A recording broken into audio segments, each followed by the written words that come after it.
Tuloy ang paglilinis sa mga lansangan sa Metro Manila, sa Parañaque at Makati. Pinagdadampot ang mga lumabag sa curfew, nagsusugal at nagiinuman sa sidewalk. May report si Von Aquino. Ang dalawang ginang na ito nahuling naglalaro ng bingo sa gilid ng kalsada.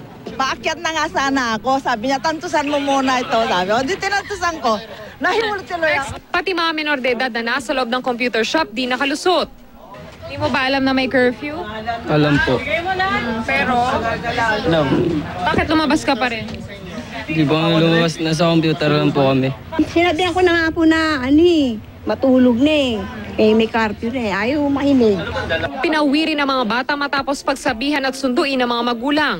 Sa Barangay Poblacion, Makati City, nabulabog ang grupong ito na nagiinuman sa gilid ng kalsada. Nagdamputin sila ng mga pulis at mga tanod pasado 1:00 na madaling araw. Ay, charge po namin yun ng violation of drinking in public place.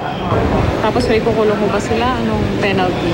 May certain penalty at may kulong din po yan.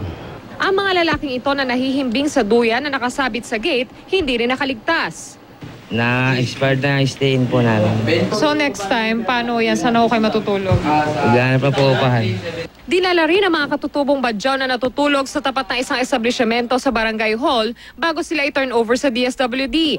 Sa kabuuan, siya mang nahuli na lumabag sa curfew at pag-inom sa pampublikong lugar, habang 27 naman ang nahuling natutulog sa tabi ng kalsada sa Barangay Poblacion. Von Aquino, GMA News.